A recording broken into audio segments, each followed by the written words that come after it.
Gurur Brahma, Gurur Vishnu, Gurur Devo Maheshwaraha, Guru Sakshat Param Brahma, Tasmai Shri Gurave Namaha, Tasmai Shri Gurave Namaha, Tasmai Shri Gurave Namaha.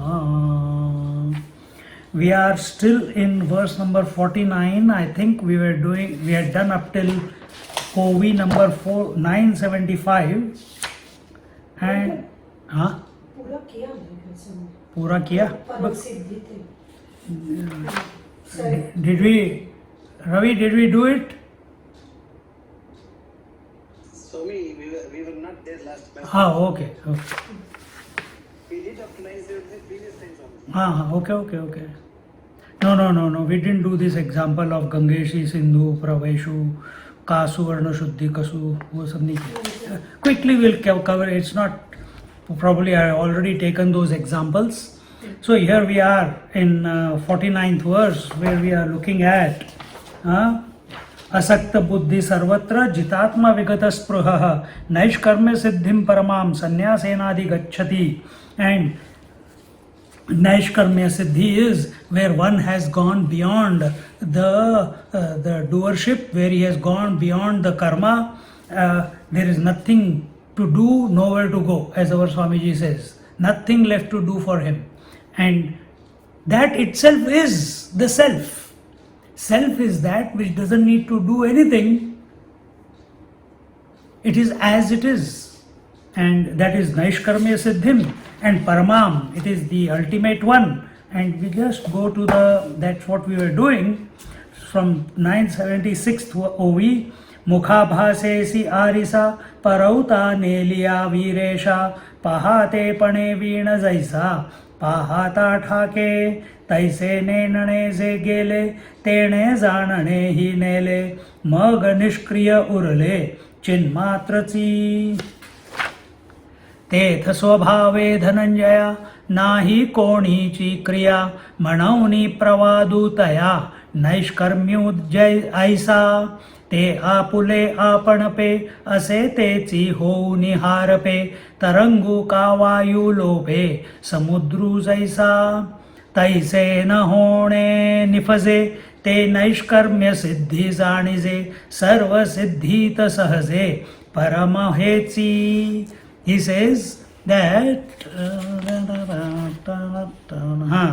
when the mirror is set aside, the reflection as well as the act of seeing in the mirror stop, and the seer then remains alone.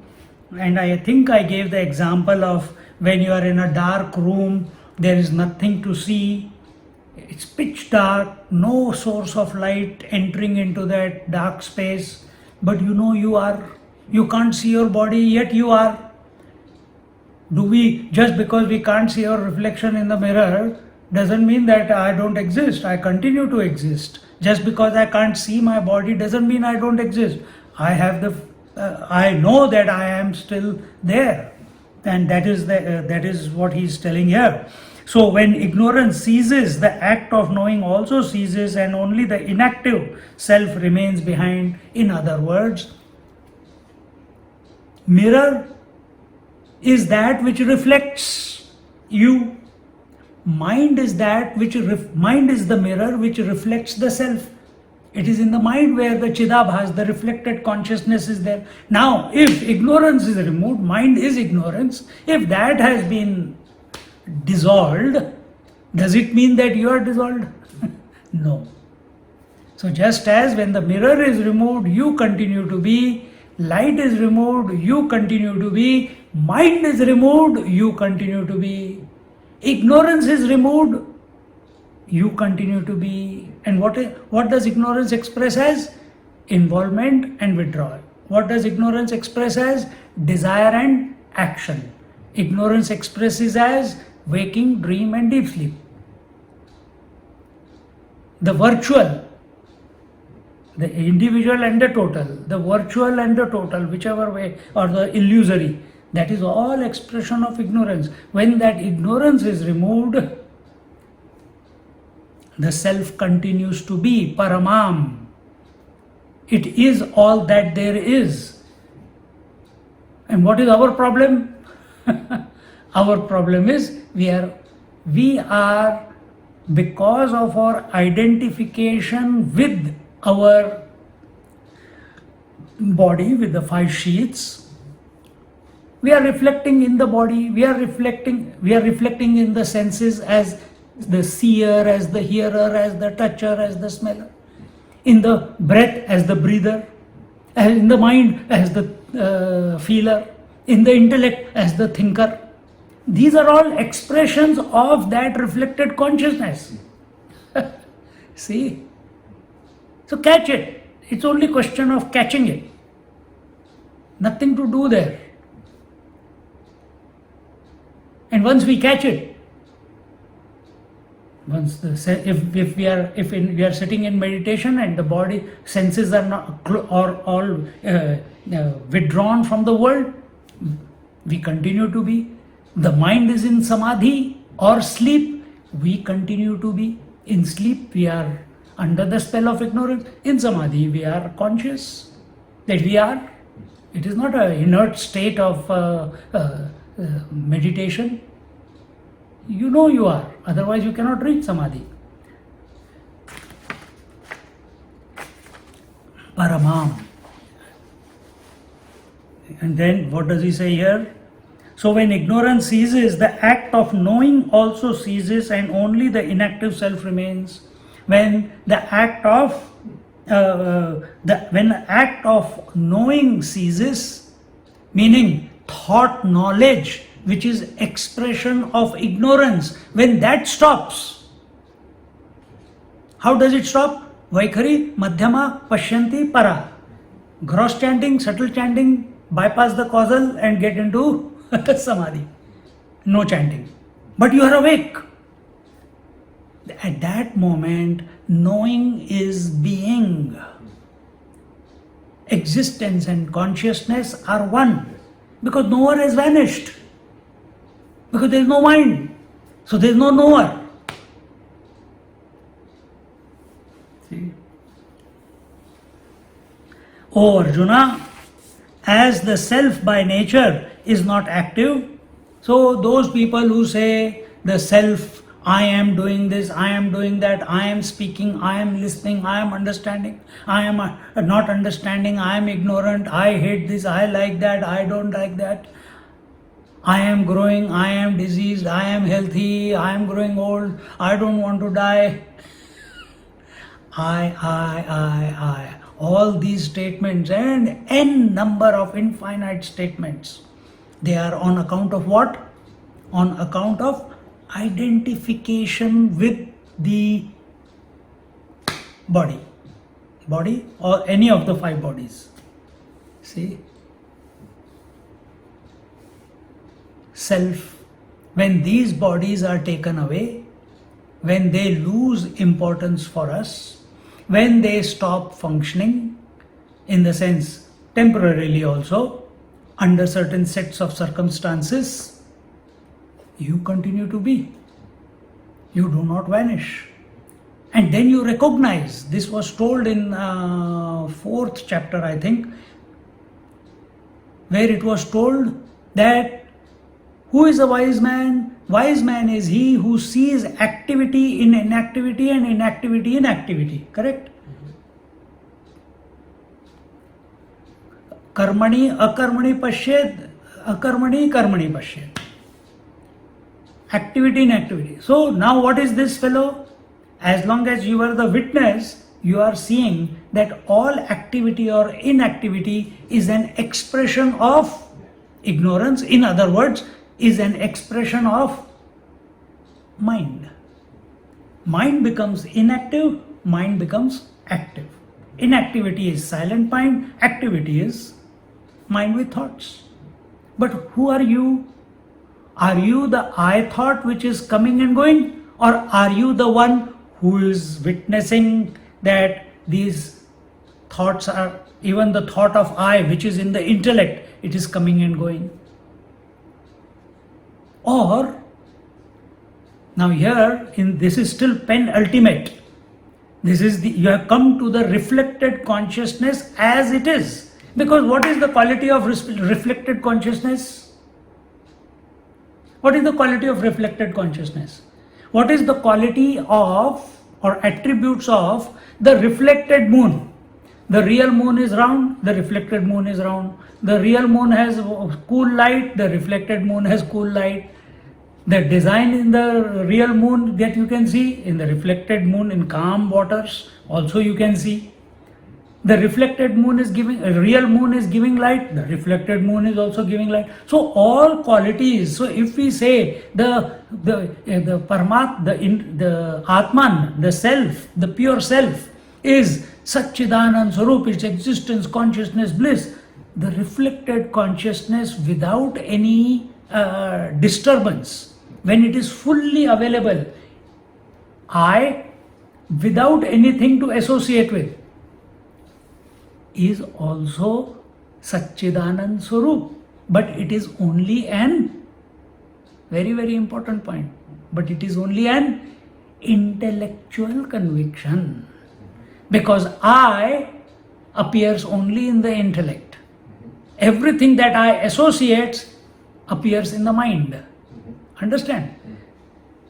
So where is all the objects of the world? Gross, subtle and causal? In the mind. Who is owning it? The I. Where is the I? It is the reflected consciousness in its pure form, without any disturbance. When it reflects in the mind, it bifurcates into two. Just like the sunlight, when it passes through the prism, it becomes 7 colors. Similarly, reflected consciousness becomes 2. Where that is aham and idam. Aham is intellect, idam is mana. If this is clear, majority people get stuck only at intellectual conviction. We have to take a step back. There is nothing required to be done. Anyway, that we will go more into detail of this in our next verse. So here, where are we? So the self by nature is inactive, meaning it is a non-doer. Who is the doer? The Prakriti, the nature. The doing happens, the activity happens in the mind.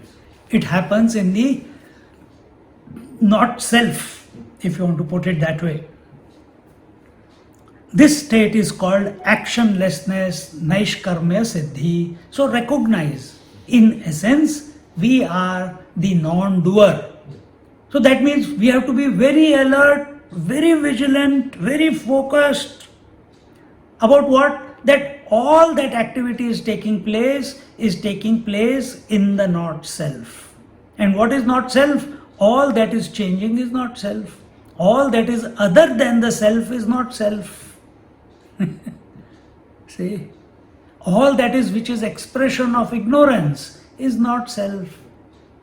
All that is impermanent is not self. Then we come to, and everyone knows that. Take a cup of tea, sit under the AC today and contemplate. Or even while listening right now, you know, your mind is thinking, your mind is trying to understand, your nose is breathing, your body is moving here and there. But who is the one who is undisturbed even on account of supporting all the differences, yet not being disturbed. Who is this fellow? That you are. इसको हिंदी में बोलते हैं एक भान आता है. It's a knowingless knowing. That is what is called a bhan in there. It's a knowingless knowing. You just know it, that you are there. Lips are going, eyes are blinking, as I am saying, my fingers I can observe, my neck turning this way, that way I am observed. It's being witnessed, I shouldn't say observed, witnessed. It's presence. It's the presence.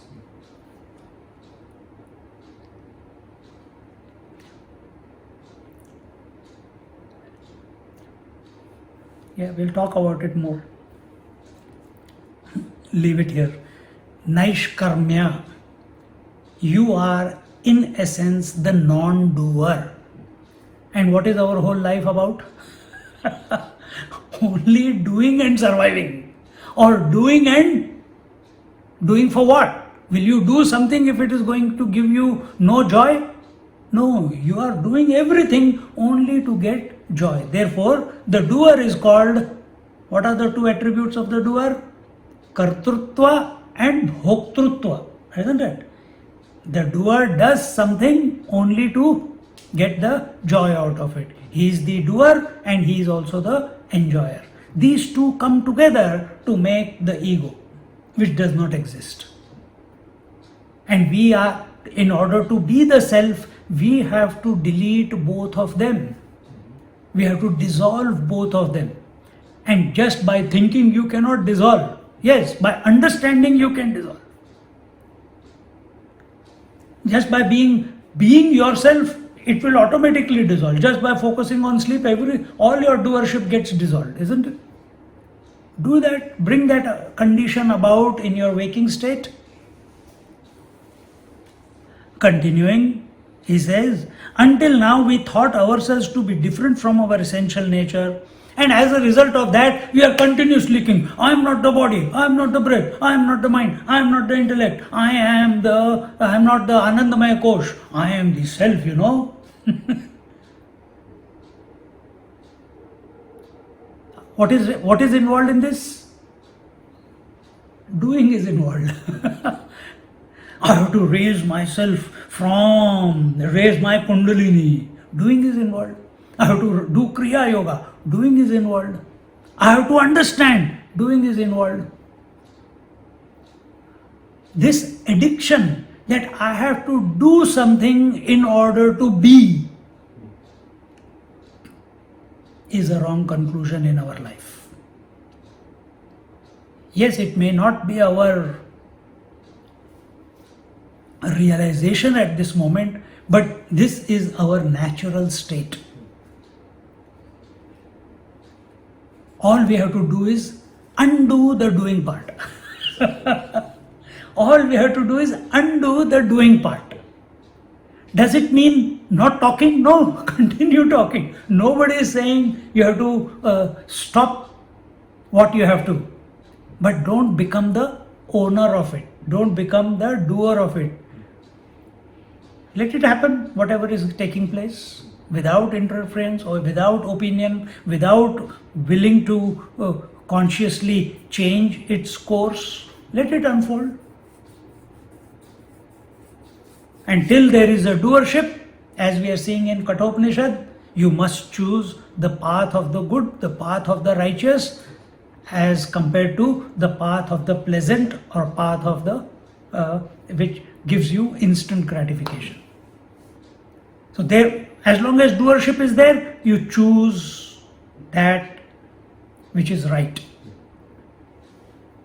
But when we come to Naishkarmya Siddhi, and if we follow that path of righteousness, that path of good, eventually it will lead you where this 18th chapter is bringing you. There, Nachiketa, just by attending the classes of his father, he has already reached there. The Lord of Death, he is only loudly thinking, voicing out his observation of life. and putting it in words in front of Nachiket for our benefit. But the breeze, until now we thought ourselves to be different from our essential nature. No, I want to realize presupposes that you are not the self at this moment. That self is separate to you, that you have to go and gain it, you have to go and become one with it, yet it is somewhere else and you have to traverse a journey in order to reach it. This is the presupposition or doing. If I have to speak, I am speaking to you. This statement itself shows that you are separate to me and the speech is the communication which is going from this mouth to that ear, isn't it? So I have to know myself, my real self. So where is that real self? Can that real self be apart from the self that you are right now? No. But when the breeze stops, the waves in the ocean also get dissolved into the sea. So this state of cessation of activity is known as the perfect state of actionlessness, and it is the highest of all perfections with understanding. When you need understanding, not after going into samadhi, you need understanding before going into samadhi. When do you need that if I eat too many chilies, I will be on a booster rocket next morning. When do you need this? Afterwards it's too late. When? Before you eat the chilies. Exactly the same way. We need this knowledge. What is our understanding? That when the mind stops, all the thought waves will subside, and in that when it is all subsided, when it all subsides, if we don't know what is next, we will keep looking at the empty space. We'll keep looking at the void.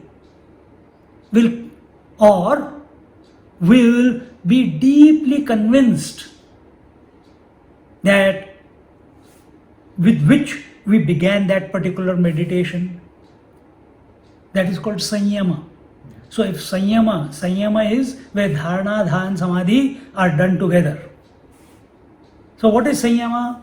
If Sanyama is that I am the self, then in meditation you will only go up to the self. But if your Sanyama, that you have been contemplating with understanding that the self that I am alone is the infinite one, alone is all that there is, then with understanding and focus with that, you enter into meditation. All the thoughts that I am, Aham Brahmasmi, for example, I am Brahman. This is the last thought. That also subsides. When that subsides, what remains? Do you subside? If that thought subsides, you don't subside.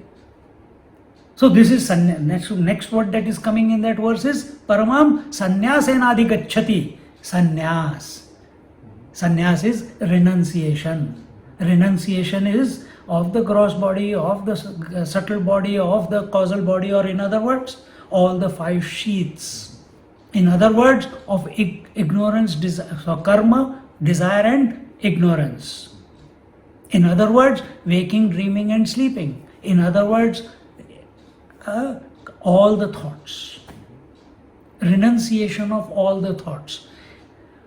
And you are not doing renunciation. This is very important. It is happening.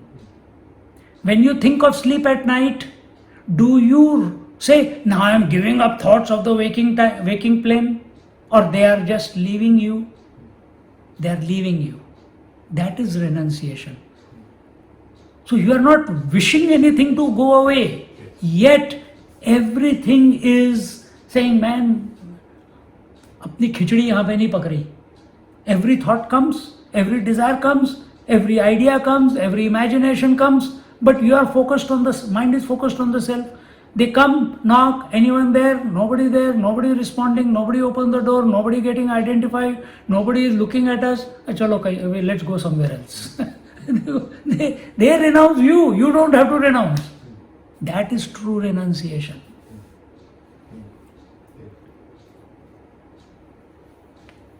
That is renunciation. I remember when I was with Swamiji in Coffs Harbour, we were walking. Swamiji comes from behind and he puts his arm on my shoulder. Both of our lungis are up and we are walking on the shore, in the water. He says, "What do you think of sannyas?" That year itself, in November, he gave me sannyas. So he says, "What do you think of sannyas? You want sannyas?" I said, if I say, now he has asked me out of the blue. We have been walking for almost half a kilometer without talking. And suddenly he comes and says, "What do you think of sannyas? Do you want sannyas?" I said, "I don't want anything." Just kept quiet. What do you mean? I said, sannyas is not something to be wanted. Sannyas is not something to be desired. Sannyas, in this sense, in the world, it must happen. And when that happens, the teacher recognizes that the student is in that disposition, so he gives him the sannyas robes. Yes, nowadays it has become the other way around also, where sannyas is given and then because he is wearing those type of clothes, he has to now live a disciplined life. So both ways is possible. I'm not saying no, but for me it was that way. See? So don't get entangled in anything. Remain focused. Continuing in the last few OVs, he says, "देवळाचिया कामा कळसु उपरमा गंगेसी सिंधु प्रवेशु का सुवर्ण शुद्धि कसु 16 जैसा तैसे आपुले नेनणे फेडीजे का जाणणे तेही गिळूनी असणे ऐसी जे दशा तिये परते काही निपजणे आन नाही म्हणवनी म्हणिपे पाही Paramasiddhite." He says, just as the temple reaches its final stage with the construction of the dome, or the flow of the Ganges stops when it joins the sea, or the gold is purified after it becomes 24 karat gold, so with the cessation of ignorance, knowledge also ceases and the stage is reached when all activity comes to an end. We did this example. Now I remember. When it comes in the context, yes. Just as the temple reaches its final, what is the final? Kumbhavishekam. Then second part, when the Gangaji reaches the Bay of Bengal, Ganga Sagar, it loses its identity. Another example like that, when the waker thinks of the sleep, sleep only begins when the waker has lost its identity as the waker. How? By surrendering to sleep, by dissolving into sleep. Just as Gangaji, who has an identity from all the way from Himalayas to the Bay of Bengal to Ganga Sagar, but the moment it embraces, touches the beloved, he embraces her and she loses her identity. So also, the gold is purified after it becomes 24 karat gold. After 24 karat gold, nothing can be done. You cannot make it 26 karat gold or 25 karat gold. 24 is the maximum purity that you can reach in the gold. So what is the maximum purity that you can reach within yourself? What is the maximum purity?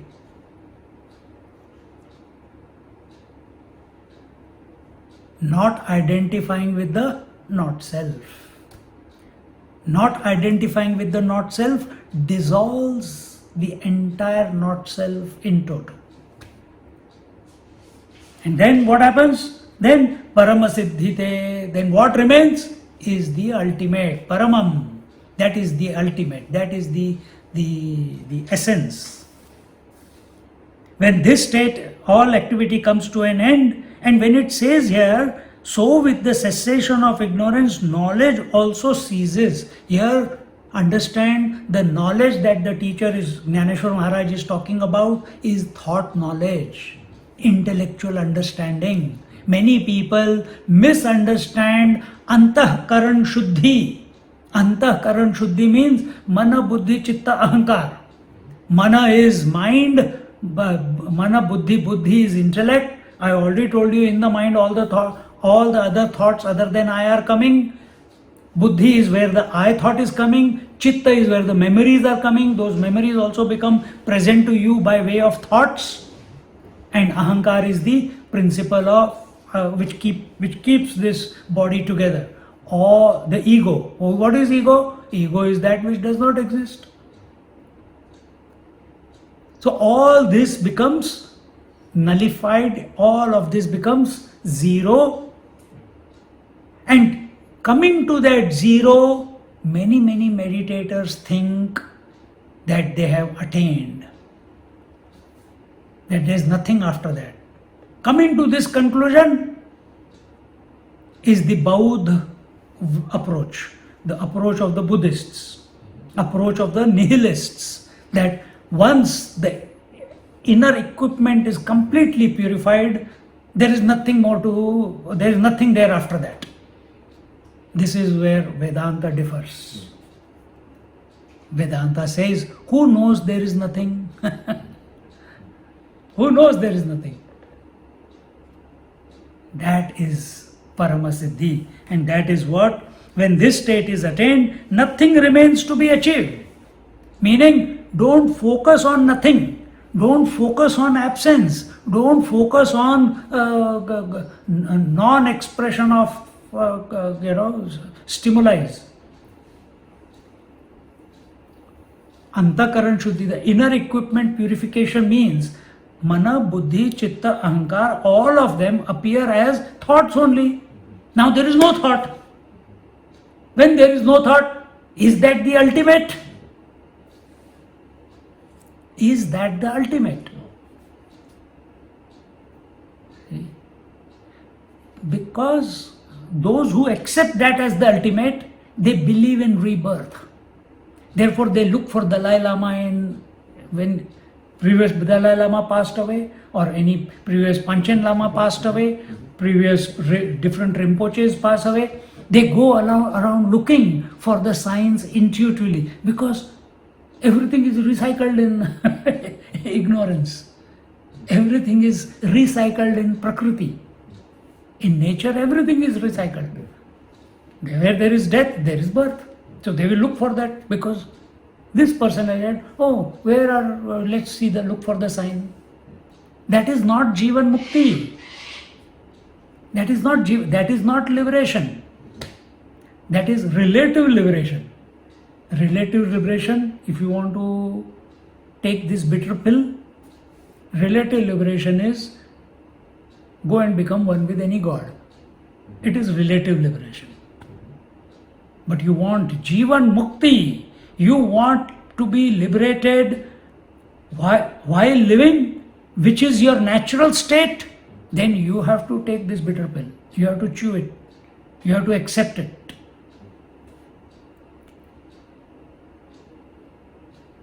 See? When this state is attained, nothing remains to be achieved, and so it is called the highest perfection. Highest perfection, Paramam. Sanyasenadi gacchati. Gacchati, to go. Sanyasena, renounced. Goes where? Paramam. How did he get there? Naishkarmya Siddhi, by not being the non-doer. Jitatma, by doing Vikata Spruha. That was the word in the verse. Vikata Spruha, by not desiring anything in this world. Jitatma, he's conquered all the senses. And the first one was Asakta Buddhi. The intellect is not attached to any damn thing in this world. So these were the points that were taken in the 49th verse. What the teacher here is trying to bring to our cognizance is clarity. Clarity is that the self is not a result of doing something. And this we have to recognize within ourselves. Many people, yesterday also I think this thought came, that many people when they come to satsang, they get flabbergasted.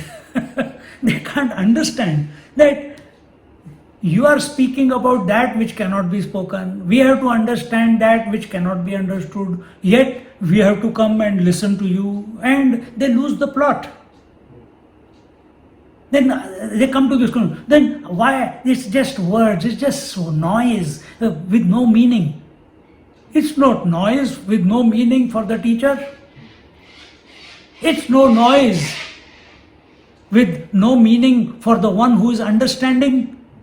The one who is finding it hard, the one who is not ready to understand, the one who is not ready to change his or her notions, the one who is not subjective. For such a person, either they sleep or they don't come to the satsang next time.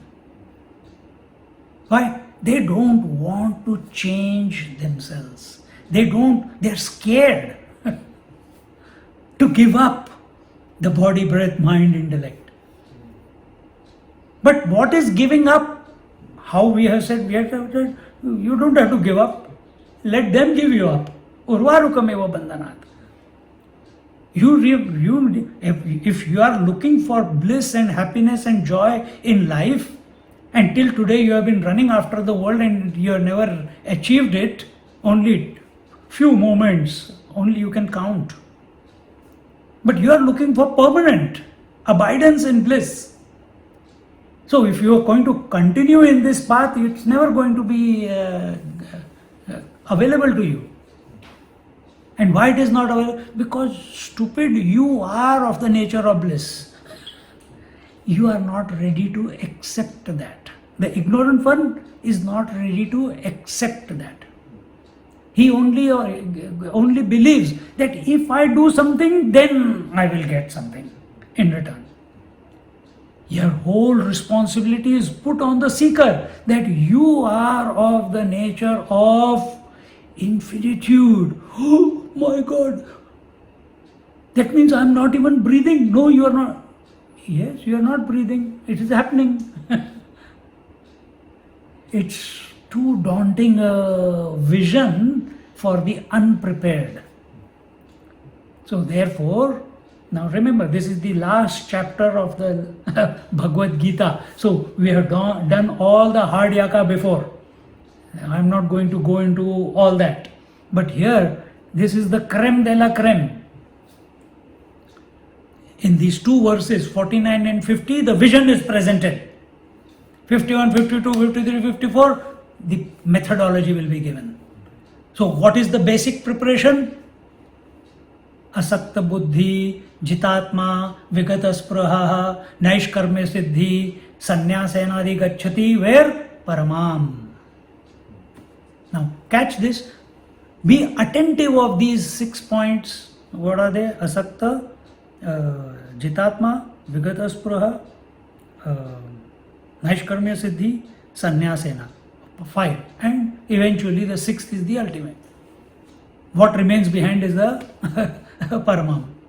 Now, be attentive of these, not attentive of the 5. Be attentive of the Paramam. See, be attentive of the Paramam. That you are that. And this is what the Upanishads are also declaring. Tattvamasi, you are that.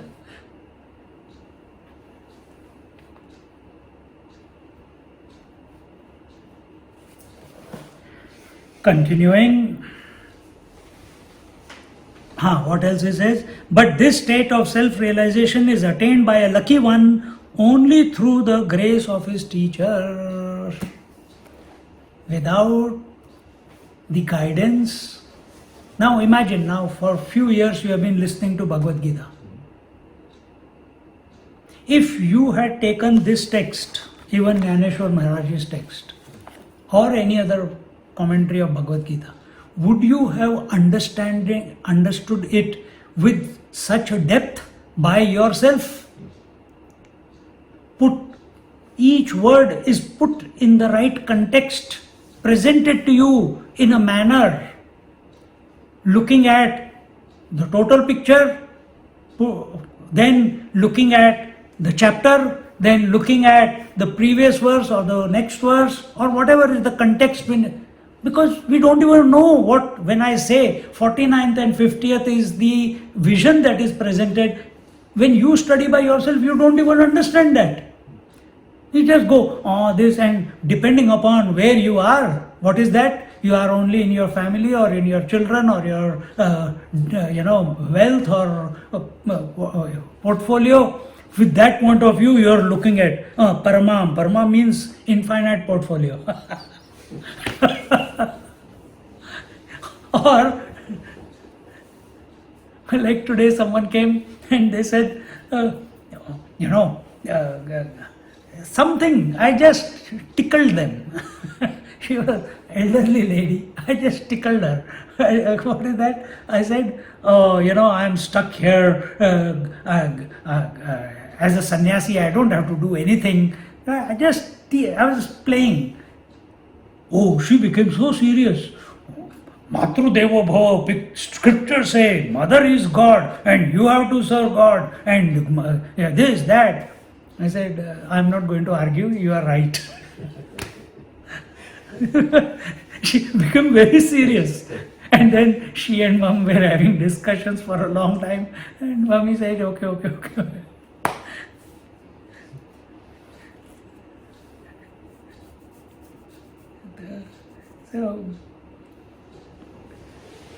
So we have to understand the scriptures. What is the process of understanding through the scriptures? Shravanam, Mananam, Nididhyasanam. It is not written. Shravanam means listen. What you have listened, you reflect. What you have reflected upon. Why do you reflect? To remove doubts. What are the doubts? Doubt about yourself. I am a husband, I am a wife, I am a mother, I was born, I am going to die, I am diseased, I am hungry, I am seeing, hearing, touching, seer, hearer, toucher, feeler, taster, thinker, I am waker, dreamer, sleeper. All these are these are misunderstandings about yourself. All these misunderstandings, wrong notions about yourself have to be given up. How to give up? If we are thinking as a mother and studying Bhagavad Gita, you will never be able to give up. If you are studying Bhagavad Gita as an intellectual, you will become a professor, but you will never realize the truth. So one must always be, and it is nowhere written, you have to read the scriptures, then reflect upon them. It is, our scriptures say, listen. Listen.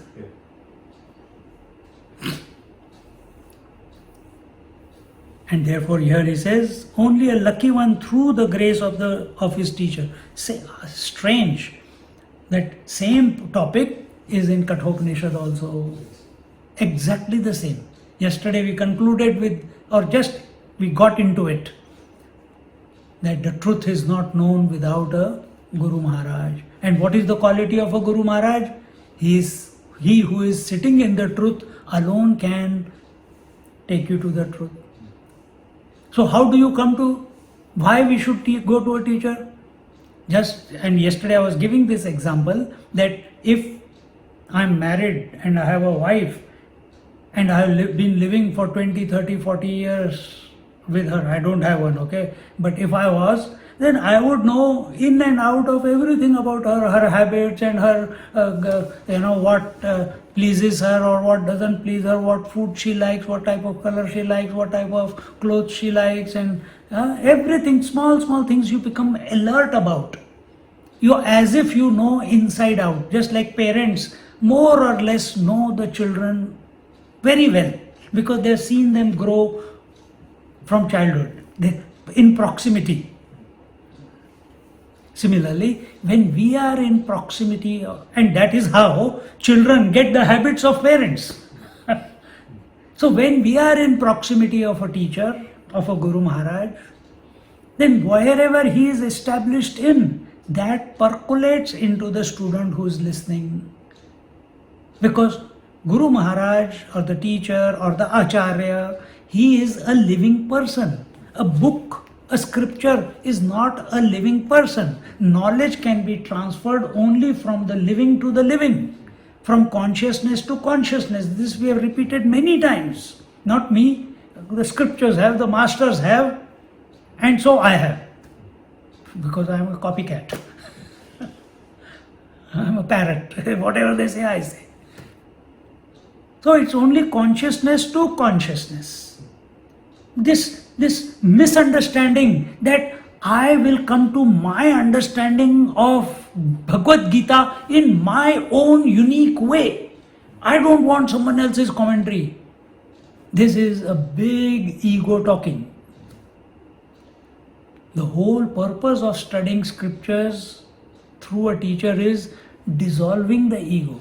And here we are establishing my unique understanding. I don't want a handout from anyone.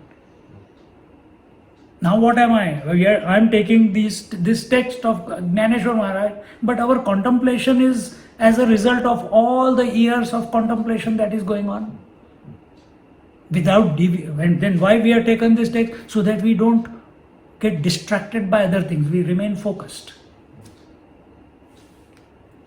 And we dive deeper into it. Because before you all hear what is being said, I am the first listener. My mind is the first listener. My mind has to listen.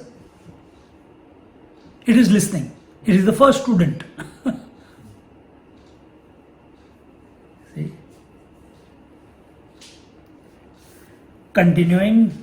Siddhim prapto yatha brahma, siddhim prapto yatha brahma, tathapnoti nibodhame, tathapnoti nibodhame, samasenaiva kaunteya, samasenaiva kaunteya, nishtha jnanasya ya para, nishtha jnanasya ya para. Together. Siddhim prapto yatha brahma tathapnoti nibodhame samasenaiva kaunteya nishtha jnanasya ya para.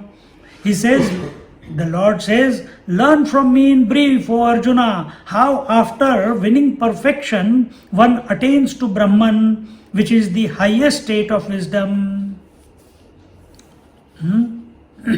Siddhim prapto yatha brahma. One attains Siddhi. Siddhi is coming to Atma, and the Vedanta Vichar that is being presented here by Gyaneshwari Maharaj or by Krishna Bhagwan or by Adi Shankaracharya or by any other teacher who has written commentary or given explanation. What we are studying here is Vedanta. Ishwar Advai is not other than Vedanta. That is the approach of Gyaneshwari Maharaj. And what is this Vedanta talking about? Vedanta. Where is Vedanta? Where there are all the words stop, meaning all waves in your mind dissipate. Then that is Vedanta. Now our whole purpose of interaction, Siddhi is this, to come to this Vedanta. Another meaning of Vedanta is Upanishad. Another meaning of Vedanta is the self. So Siddhim Prapto, what is that? Siddhim Prapto Yatha Brahma. So Siddhim Prapto, what is that Siddhim Prapta? You have come to the Paramam, you have come to the ultimate self. Yatha Brahma. That It is one with Brahma. Understand it this way. Then tathapnoti nibodha, and know it without a nibodha. Know the self by the self, not by thought, not by some support, not by logic, not by scripture, not by some means, not by inference, not by example. Directly. Nibodha is directly. See, directly means that there is no corruption of anything between the self and the self. That's when it is Aham Brahmasmi realized. That is when it is knowing is being. Then existence and consciousness have become one. Right now, what is our state? Each one understand. I don't want to pass an opinion about each one of you, but our understanding is that I want to know that infinite existence that the self is. And right now, how am I knowing? Through the words that are coming to you, through understanding. And what we have to come to the point that knowing is being. Being means existence. So knowing is equal to existence and equal to infinite. That is equal to Swami Paramananda. Infinite bliss. Knowing and being is equal to infinite bliss. So knowing is also infinite because existence is infinite. And what is this knowing? This knowing is without any support. It is without any, without any thought. So it is, you don't need to think to be. And that is your direct experience at any given moment. Between the two thoughts, there are no thoughts and you are. And you don't say that between the two thoughts I am not. No, you are there. Expand it. The whole scripture is only to widen that gap so that you become available to yourself. What is that gap? Silence. Silence, when we look at it from relative point of view. But actually what it is? Silence pervaded by Paramam. Silence pervaded by the self. Silence of what? Silence of ignorance. Cessation of ignorance. That ignorance was expressing as desires and thoughts. Everything has become quiet. Now what is happening in that? Reflection is full. When you understand yourself as the reflection, when you understand yourself as the reflection, what I was telling you before, that you have only come to the level of purified inner equipment. The moment, so before we come to that point, we have to understand that this reflection is only reflected original, reflected consciousness. The original is me, not somewhere else. I am the original. Don't short sell yourself as the reflected one. Why? Because they said Chidabhas, reflected consciousness. So this is the whole analysis logically is to undo everything that we have taken ourselves to be wrongly. Under the spell of ignorance, we have taken ourselves to be that. We have to undo that. And this particular verse is about that only. It is about, if you are already that Atma, it is natural. What is the word here? सिद्धि प्राप्तो यथा ब्रह्म तथाप्नोति निबोध में समासेन इव कौन्तेय निष्ठा ज्ञानस्य या परा ज्ञान निष्ठा. So the question is, what is jnana nishtha? What is establishment in knowledge? It is said, establishment in the knowledge is equal to Atma, is equal to self. Naturally, the next question, what is self? Self is equal to Atma nishtha or Jnana nishtha. But self is not having any form. Self is self-established. Then what do I have to do? You don't have to do anything. So that means I cannot come to know the self. You cannot come to know the self. Why? Because you are already that. Stay with me. You cannot come to know self because you are already that. Then why am I studying? Then why am I coming to sadhana?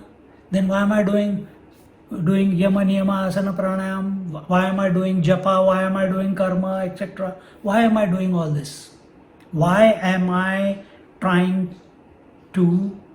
What am I doing when I am coming to a satsang and you are saying shravanam, mananam, nididhyasanam, and if self cannot be realized because I am already the self, then what? Am I not wasting my time here? Why you are not wasting time? Because because we are shedding the non-self. That is the crux of the point. When is the teacher telling that you cannot come to know the self? Only in the last chapter. He has not told till now. In this verse he is telling. The Shankaracharya commentary says that. He says you cannot come to know the self. So then what are we doing? We are only removing that which is unnecessary. We are only removing that which is not self. As you said, shedding that which is not real. All scriptures are not there to establish the self. All scriptures are there only to remove the unnecessary. And what remains, just like in the previous verse, that when this state is attained, nothing remains to be achieved, and so it is called the highest perfection. The one before. So with the cessation of ignorance, knowledge also ceases and the stage is reached when all activity comes to an end. That is the Paramam Gatim. So what are we studying scriptures for? To remove ignorance. And how does ignorance express? Desires and karma. So is desire for the self also a corruption? Yes. Then why do they say mumukshutvam? We must have an intense desire to liberate. This is in the beginning stages you need to have. Now you are in the 18th chapter. You need to give that up also. Without thinking of sleep, you will not go to sleep. So you have to think of sleep. What does thinking of sleep do? It allows the other thoughts of the day to dissolve away. And when all of them are dissolved away, then the thought of sleep also dissolves away. So same way, this intense desire to liberate, you hold on to it so that you then don't get desirous of the unnecessary, the world. When the world is no longer having an impact on you, then this intense desire to liberate will also die away by itself. It's very beautiful. It is. It is. It is amazing. Yeah, I'm controlling very hard to not scream. It's thrilling. It's thrilling. And it's not thrilling just intellectually, because as we are speaking, if we are subjective, we are that. We are that. So Gyaneshwari Maharaj says in the commentary, what is the time? Still time. And one attains to Brahman which is the highest state of wisdom. So between 49 and 50, this is the first control. Don't get attached. Control your senses. Don't desire or don't come under the impact of desire. When you do these three, you become the non-doer. When you become the non-doer, whatever is there, whatever you thought yourself to be, it will leave you sannyasena. And when everything has left you, what remains behind is the Paramam. That was the 49th verse. Now that vision is continued, that Siddhim Prapto Yatha Brahma, that which is left behind, which is the self, is Brahman, is the ultimate, is the infinite one. See the connection. I had not made the connection before. I am just making it. Maybe my teacher told, so I am remembering it now. I don't know. And tathapnoti nibodhame, and I come to know it without any support, without any means. Then how do I know? Just like that. It's the most natural. Samasenaiva kaunteya nishtha jnanasya ya para.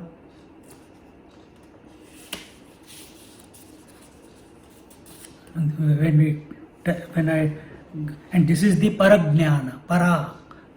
The jnana nishtha is jnana is knowledge, nishtha is establishment. Establishment of knowledge is not by way of words, is not by way of thoughts, is not by way of experience, is not by way of samadhi. Samadhi is also an experience because you come out of it, so it becomes an experience. So jnana nishtha, establishment in the self, is equal to self. And for that argument, I gave you few contemplations there, that self cannot be known because you are already that, and so on. Parihetsi atma siddhi zokoni bhagya nidhi Shri Guru Krupa Labdhi Kadi Pave Udayatanchi Dinakaru Prakashuchi Ate Andharu Ka Deepa Sange Kapuru Deepuchi Hoya. He says, when the sun rises, light envelops darkness from all sides. When camphor comes into contact with lamp, it becomes a lamp. When the sun rises, light envelops darkness. Now understand. I don't know, I think we talked about it last week, but it's good. We began the way we began. Everything it is doing. But light envelops the darkness from all sides and pervades it. That the sign of darkness no longer exists. Right? Now, apply it on yourself. What is darkness within you? Ignorance. Huh? Ignorance. Ignorance. Where is it?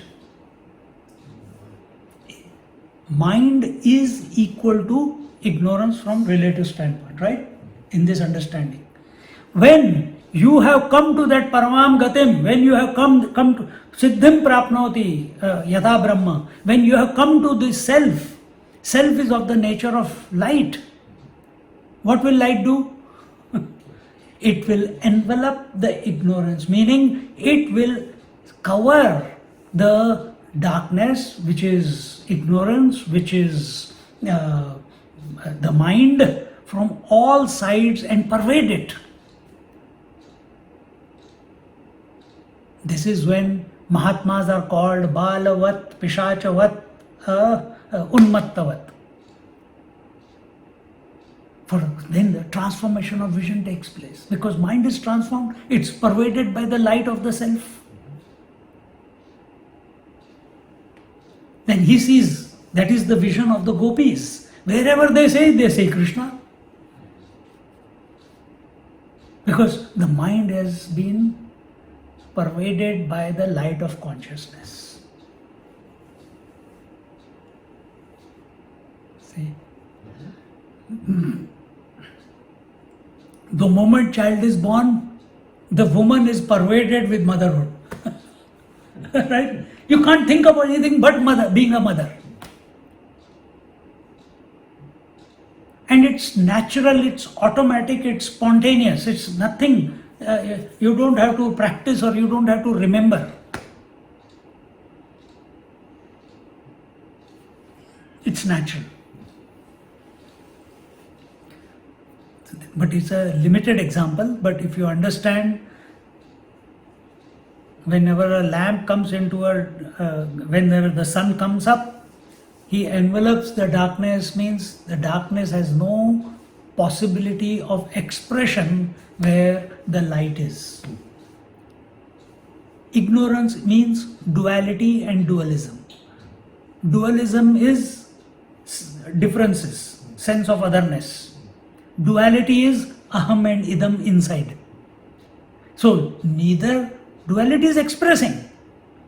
The mind's job is to think thoughts, so it will continue. But now that entire mind is pervaded by the pure self. Because from pure self point of view, there is nothing called mind. So it is pervaded. Now that I is also divine, aham is also divine, idam is also divine. The objects of the world are also divine. Past, present, future are also divine. Everything is divine.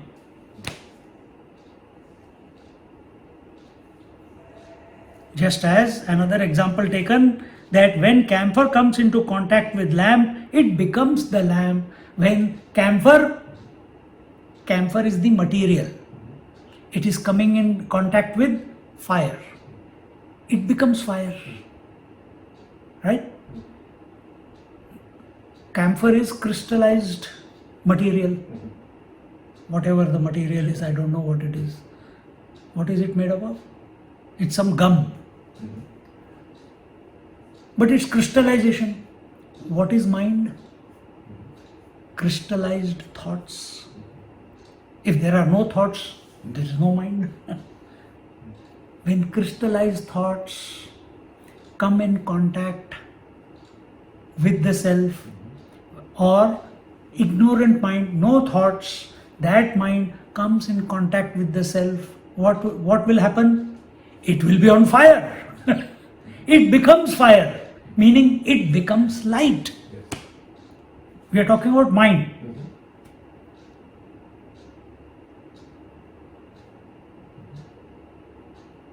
And this is what happens to Mahatmas. While living, they connect with the Supreme Self, the Self. The mind is on fire. How long will it burn? How long will the camphor burn? As long as how long will the fire burn or express? As long as there is material called camphor. Is it infinite? No. After some time, that fuel of camphor will eventually convert into fire, and then the fire also goes away. Exactly the same way. Exactly the same way. In a realized master, this is not the point, but it's coming there, so I am telling it to myself. that day is not far. To myself. So the mind is in touch with the self. It is on fire. Day in and day out, satsang, contemplation, japa. How long? Because now no data is coming in. No new samskaras, means no new impressions are being created. Correct? Because it's on fire. So no more crystallization possible. Correct? Whatever is crystallization there, it is being melted away and used up as fuel by the fire. So mind is on fire. This is called mumukshutvam. It's on fire. How long? So based on that, now the mind is on fire. In a Jivan Mukta Purush, the mind is on fire. How long do you, but we see realized masters living in their body, doing this, doing that, this. What is that? That is that little bit of crystallization which is left over. Till that doesn't finish, he will continue expressing in this life. When that finishes, the crystal called camphor, when last bit finishes, the fire will also go away. Meaning, life will also Yes. go away, Yes. as we know it Yes. in the relative sense. So, how long will life continue? Till there is something to reflect from. When there is nothing to reflect, where is the life as you know it? Then what remains? Then what will happen? Then you are, that's it. It does not matter because you are already disentangled. So there is no example which is complete in its scope. One example was given of darkness and light, another example is given from camphor. So there the light is covering the darkness called the mind or ignorance, and the other example I have given you from crystallization point of view. Every thought is a crystallization of aham and idam and the instrument of knowledge. The triputi comes together and that which is infinite is crystallized into one thought. That thought then projects an object outside. Then where did the thought object come from? Maybe from past life, who knows? But it's there, what can you do about it? Desire is there, you did not create it. Likes and dislikes are there. There's no reason for, there's no logic for likes and dislikes. It just happens that we just don't get along with some people, some foods we don't like. There's no reason. Let it be. Accept it. All that gets dissolved. Because now, whatever our idea of ourselves was, that is dissolving, no? So the fact that you are here listening, if you are doing some meditation, you are doing your japa, you are doing your contemplations, understand you are like the camphor. You are on fire. Continuous melting is going on. Man, one more day is gone, I am not melted yet. Continue more, next day again. Burn a little bit more. Third day, burn a little bit more. But you discipline, abhyasa enadu kaunteya. Regular connection is required. Regular application is required. Then, that's why we take satsang every day. And the vision that, now if you understand the vision that is being presented here, and if you are not thrilled, excited, motivated or inspired to walk that path, then please go to some satsang, Hare Ram, and go to sleep. They are singing, you go to sleep. Nothing wrong with that, but here we are not for singing. Here we have to be. Continuing. तया लवणाची कणिका मिळत खे हो उदका उदकची होऊनी देखा ठाके जेवी कानिद्रितूचैव विलिया स्वप्नेसी नीदवाया जाऊनी आपणपया मिळे जैसा तैसे जया कोणासी दैवे गुरुवाक्य श्रवणाची सर्वे द्वैत गिळोनी विसंबे आपणया वृत्ती तयासी मग कर्म करणे हे बोली जैलची कवणे आकाशा येणे जाणे आहे काही म्हणवनी तयासी काही त्रिशुद्धी करणे नाही परी ऐसे जरी हे काही नभे Jaya. He says when a granule of salt is dropped in water, what is granule of salt? In the context of what I was explaining with regards to camphor, what is granule of salt? A crystal. Again, having a name and a form. Wherever there is name and form, it is crystallization. So a granule of salt is dropped in water, it becomes water. So when camphor is introduced to fire, it becomes fire. See?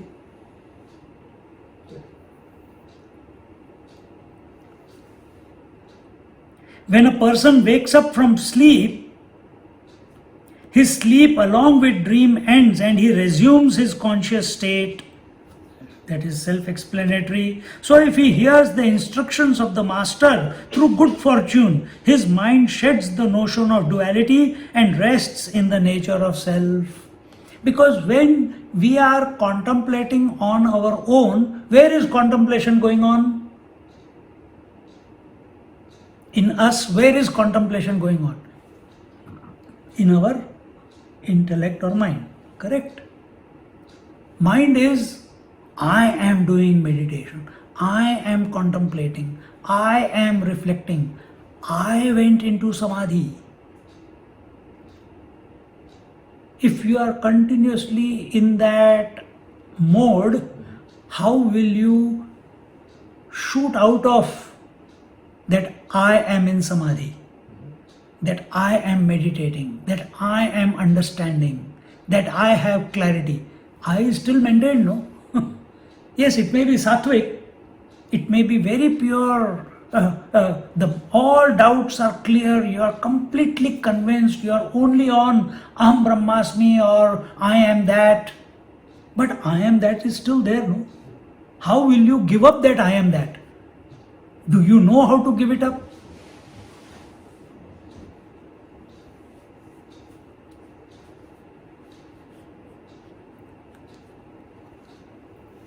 Do you know how to give it up? The fire is present in the log of wood. Does the log of wood know how to invoke the fire? Does the log of wood know how to invoke the fire? Or it has to be introduced to fire? Same point? Yes. It has to be introduced to fire. Then the inner potentiality that is pervading the entire log of wood, the fire element. And what is fire element? Connect the dots. What is fire element? The first form. What is wood? Form. Form cannot be without the element of fire. If you are form, my God, I am made up of fire. Yes, you are. You are made up of space, air, fire, water, earth. But the form part has come from the fire. So that log of wood, to be introduced to its essence, needs to be guided to the fire. Same way, what is our essence? We know, intellectually we know, it is the self. But we are still in the mind. How do we give up the duality? How do we give up the individuality? For that part is introduced by the Guru Maharaj.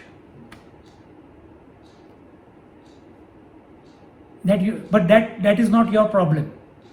You be ready, the teacher appears. That is not your responsibility whatsoever.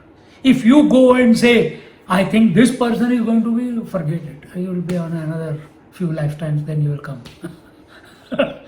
You prepare yourself. You prepare. The right teacher comes. And we cannot choose the teacher. Till today, nobody has been able to choose the teacher. Not Krishna, not Ram, not the Pandavas, not Nachiket. Father said, and suddenly he finds, he didn't know that he was going to get all these boons. But he found the greatest teacher in life. Got introduced. But someone did. Someone was the impetus. So what is that? So if you look at into your life, how we came across our teacher, how you came across your teachers, or how the knowledge is coming towards you, it's not our doing. It's all this is happening in our life, and our interest is increasing day by day towards the self, towards this knowledge, is because we are available. And with that availability comes our maturity. See, with our availability, when we become available, then we become available to satsang. In satsang, if we are still available, we continue that availability, then transformation without knowing us, the overhauling is going on. The reformatting of the mind is going on. That is what it is happening. And this reformatting is in such a manner that no notions are left behind. This reformatting in such a way that no data is left behind. So, every thought that is introduced chapter by chapter, verse by verse, is only to dissolve the mind once and for all. That is the ultimate reformatting. Not create more thoughts, not create stronger individuality, not create a pandit out of you, not create a philosopher out of you. It's to dissolve the individuality, it's to dissolve the seeker once and for all. That is the purpose of, that is not purpose, I should say, that is what happens when we become available. And for that dissolution, I cannot dissolve myself, because in essence I know I am always. The only problem there is because that self is reflecting in the bliss sheath as bliss, in the intellectual sheath as I, in the mental sheath as the variety, in the eyes as the vision, in the ears as the hearing, and so on. In the body as birth, and it's reflecting. The I, the self, in all the 5 sheaths is reflecting. And this reflection we have taken to be real. And this is what we have to reformat. This is wrong. So now this laptop or phone, every time update, we are updating ourselves with this. And if you don't update, you become obsolete. Oh, what is that absolute? You will die and you will be born again, recycled. That's what the phones are done, they get recycled. Where you buy it on Kogan. Recycled phones. So you want to be recycled? What is recycling? Reborn. Where? That's up to you. Whatever you, while the last breath was happening, what were you thinking out will determine what your next birth is going to be. Okay, you have heard this satsang, it is guaranteed that you will be born as a human being. Not this satsang, you have been listening, all of you have been listening to few years now. So there is a guarantee that human birth is guaranteed.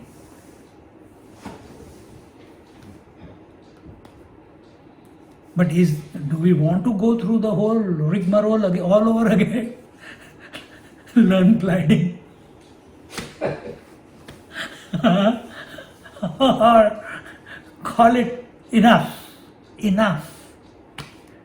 Genug in German, alam in Sanskrit. Enough of this extrovertism. Enough of it. How long? For that, the wood has to be available to the fire.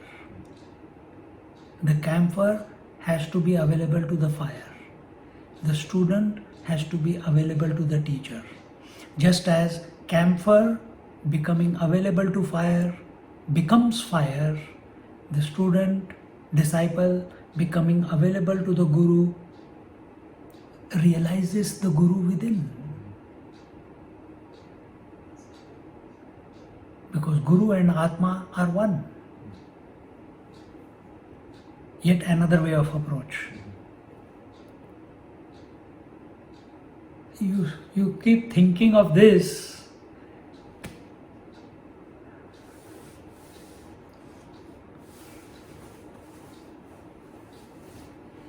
किसी का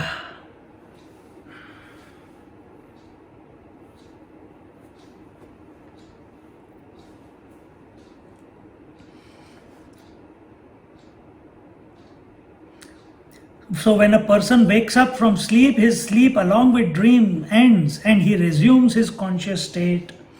So if he hears the instruction of Master through good fortune, here it says, but understand, in life nothing is a coincidence. In life nothing is luck. Good fortune, luck, destiny, no. Someone told, somewhere I read very years ago, 30, 40 years ago. What is luck? Labor under correct knowledge. L-U-C-K.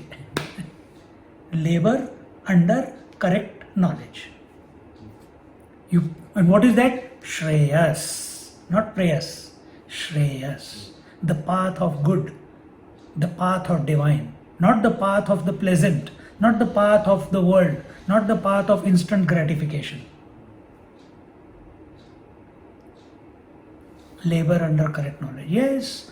In instant gratification, immediately you will get results. In the path of good, there may be obstacles, there may be difficulties, there may be hardship, but emancipation is there at the end. Salvation is there at the end.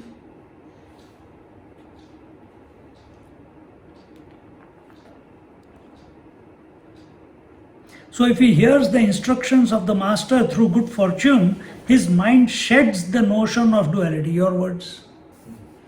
Sheds the word notion of duality and rests in the nature of self. Duality expresses two ways. I told you just before. Outside, it is called dualism. It is the sense of difference, that I am not you, you are not me. I am not the laptop, laptop is not me. Understand? The object, the thought of the object and the object of the thought are separate from each other. I know Stanton. I is here and Stanton is there. See? So this is called dualism. Sense of otherness is there. What is duality? Duality is within the mind, between aham and idam. Both are of the nature of thoughts. So where is the difference more prominent? In waking or in dream? In waking. And what is dream? Object is, every name is also a thought, every object is also a thought. This is, to overcome that is the madhyama, Vaikhari madhyama. So the thought of the object and the object of the thought, or the knower of the object and the object to be known, both are at the thought level. In the waking state, the thought is in your mind, the Stanton word is in my mind, but the object is out there. But in dream, Stanton is in my mind, the form of that which is name is representing is also in the mind only. See? So if he hears the instruction of the Master through good fortune, his mind sheds the notion of duality and rests in the nature of self. So these are the two, the duality, so now what is the sadhana that we have to do? The sadhana is, when you are moving in the world, live as an observer of the world. Don't get involved in anything. Just remain, just watch what is going on. Don't give your opinions. Don't argue. Don't debate. Don't give suggestions. What do? Very good, very nice. Everything is wonderful. If someone is mistake, let them make the mistake. If someone is dying, let them die. Don't get involved. If someone has got, today only someone said, Swamiji, my daughter has become the managing director, and I said, all the grace of the Guru and the God. He says, yes. The moment I said that, Swamiji, I want to invite you for Bhiksha. I said, okay, we will see. You invite whenever you want. First you come and have my soup. But don't get, yeah, good, fantastic. Very happy for you. Nothing to compete, nothing to compare. He is married, he's got children. I am not married and I got so many children. I can be happy for every child. I can be happy for every child. Expansion of consciousness is possible only when we remain as an observer. Don't get involved in anyone's life. When you practice this outside, when you are not able to, then we are told do japa. So when you are involved in japa, you are not involved in the world. Depending upon how devotedly you are doing it, how deeply you are doing it, how sincerely you are doing it. So when you practice this in the outside world, then it will percolate into your mind. Then you will not get involved in the thoughts also. Because you have learned how to not get involved in the world. World is nothing but thoughts. So when you are not involved in the world, sometimes it feels that I don't want to be involved, and you feel meditative. You want to be, your eyes automatically close. Just like after you eat food, suddenly you feel a bit lazy and your eyes close. So you sit quiet. Now there are thoughts in the mind. So same habit which was practiced outside with the gross world gets clicked on in the inside. That is called witnessing the thoughts. Outside was observing the world. It was called drashta bhav. And inside it is called sakshi bhav. Witnessing the thoughts.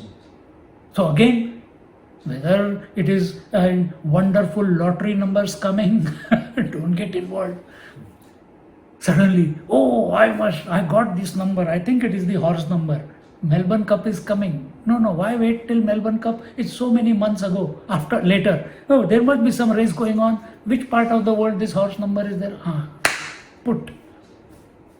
But to find that horse and to find that race, you have lost all your peace of mind. Witness means not get involved in the thoughts in your mind.